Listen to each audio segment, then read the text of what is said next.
প্রতি বছর ২ লক্ষ কোটি টাকা করে পাচার হয়েছে, যার ১৫ বছরের পরিমাণ দাঁড়ায় ২৯,২৫,০০০ কোটি। তিনি বলেছেন যে সমস্ত রাজনৈতিক বিবেচনায়। তো যেহেতু আমরা টাকার হিসাবটা আমরা এখানে সবাই ইজিলি বুঝবো সেজন্য বলি। কারণ গ্রামের মানুষ বিলিয়ন ডলার এটা পরিবর্তন কিভাবে কনভার্ট করবে জানে না। এইটাই বোধহয় সোজা। তা আমি আপনাদের সবাইকে অনুরোধ করব যারা ইতিমধ্যে পড়েছেন ভালো, আর যারা পড়েন না তারা কষ্ট করে এটা ওয়েবসাইটে পাওয়া যায়, দেখে নেবেন। কষ্ট হলেও এটা হচ্ছে বিগত ১৫ বছরের আওয়ামী দুর্নীতির একটা সংক্ষিপ্ত ইতিহাস। আমরা যাদের বিরুদ্ধে কথা বলবো, যাদের এই অতীত ইতিহাসকে জাতির সামনে তুলে ধরে নতুন করে আমরা আবার আমাদের ভবিষ্যৎ বিনির্মাণ করতে চাইবো, আমাদের আগামী প্রজন্মের জন্য সুন্দর আগামী বাংলাদেশ রেখে যেতে চাইবো, তাদের জন্য এটা জানা দরকার আছে। এবং তাহলে পরে আমরা এই ইতিহাসকে ভবিষ্যতের ইতিহাসের মধ্যে জায়গা দেব না।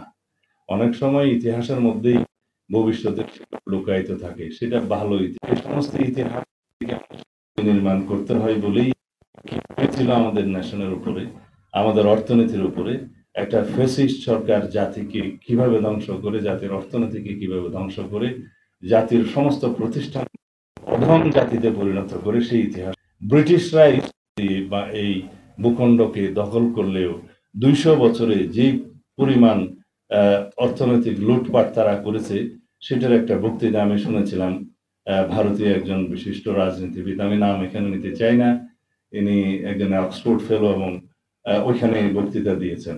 তার চাইতে বহু গুণ বেশি লুটপাট করেছে বিগত ১৫ বছরে শেখ হাসিনা। কোন সিদ্ধান্ত রাজনৈতিকভাবে এমন ভাবে নিতে হয় যেন সকল জনগোষ্ঠীর কাছে সেটা গ্রহণযোগ্য, কাউকে আহতও করবে না, কাউকে অতিরিক্ত। তো সেই রকম একটি কল্যাণ বাজেট করার আমাদেরকে হয়তো আরো অনেক বেশি সংস্কারের মধ্য দিয়ে যেতে হবে এবং সেই সংস্কারের জন্য সবচেয়ে গুরুত্বপূর্ণ, আমার কথাটা আপনার প্রাসঙ্গিক লাগবে কিনা আপনাদের আমি জানি না, তা হচ্ছে ন্যাশনাল একটা করাপশনের মধ্য দিয়ে মানুষ ফোন হওয়ার কারবার বিগত ফ্যাসিস্ট রেজিমের সময় স্টাবলিশড হয়ে গেছে। এগুলো জনগণের টাকা, এইগুলো বাজেটকে সমৃদ্ধ করে, এগুলো সোশ্যাল সিকিউরিটি নেটওয়ার্ককে বাড়াতে পারত, তাদের সাহায্যের পরিমাণটা বাড়তে পারত, আমাদের শিক্ষা খাতকে স্ফীত করতে পারত এবং আমাদের স্বাস্থ্য খাতকে আরো বেশি বড় করতে, এবং সেইটার বেনিফিটটা আমাদের সকল জনগোষ্ঠী পেত।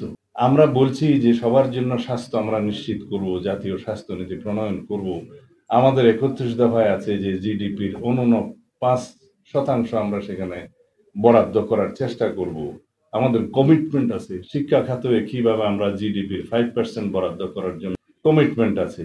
সেগুলো কোত্থেকে আসবে? অর্থনীতির শক্ত ভিত্তি থাকলেই তো আসবে। তো যদি অর্থনীতিকে এইভাবে ডাই ডাউন করেছে যারা, সেটাকে যদি আমরা পুনরুদ্ধারের জন্য সক্রিয় হই, চেষ্টা করি এবং উদ্ধার করতে পারি, নিদেন পক্ষে ফিলফারেজ এবং সাইফোনিং কমাতে পারি বা বন্ধ করতে পারি, তাহলেই তো আমাদের অর্থনীতি সমৃদ্ধ হবে এবং আমরা জনগণের কল্যাণে সেরকম বাজেট প্রণয়ন করতে পারবো। এগুলো এমনি আমি আপনাদের সামনে বলছি তা নয়, এগুলো তথ্যভিত্তিক। দেবপ্রিয় ভট্টাচার্য আমাদের সম্মানিত বাংলাদেশের একজন প্রথিতযশা অর্থনীতিবিদ, তার নেতৃত্বে হোয়াইট পেপার সেল গঠন করা হয়েছিল, কমিশন গঠন। তিনি যে রিপোর্টটি প্রদান করেছেন সেই রিপোর্টের যে এক্সিকিউটিভ সামারি, সেটাতে আপনারা দেখবেন যে এটা অবশ্য ইংরেজিতে লেখা হয়েছে, ওনারা বাংলা করবেন বলে আমাকে প্রতিশ্রুতি দিয়েছেন যাতে সবাই পড়তে পারে বাংলা। এটা এমনিতে বোধহয় ৩৮৫ পৃষ্ঠার মতো রিপোর্ট, বাট এক্সিকিউটিভ সামারিটা ৯-১০ পৃষ্ঠার মতো হবে। তো আমি মোটামুটি দেখেছি, তাতে বলা হয়েছে বাংলাদেশের ট্যাক্স মওকুফের ক্ষেত্রে যেই অনিয়ম করা হয়েছে সেটা যদি অর্ধেকও করা, যেই টাকা বেঁচে যেত তা দিয়ে আমাদের শিক্ষা এবং স্বাস্থ্য আরো ২ গুণ করা যেত। মেগা দুর্নীতির মাধ্যমে মেগা প্রজেক্টে ২,৮০,০০০ কোটি টাকার করাপশন করা হয়েছে, বিভিন্ন ঋণ দেয়া হয়েছে ব্যাংকিং সেক্টর, যেগুলো আর উদ্ধার হয়, তা দিয়ে ২৪টি পদ্মা সেতু করা যায়। সেই ফ্যাসিস্ট সরকার যাওয়ার পর্যন্ত ৪,০০,০০,০০,০০০ টাকা খেলাফি ঋণ রেখে দেওয়া হয়েছে, যা কোনোদিনই আদায়, এটার পরিমাণ বাস্তব পক্ষে আরো বেশি।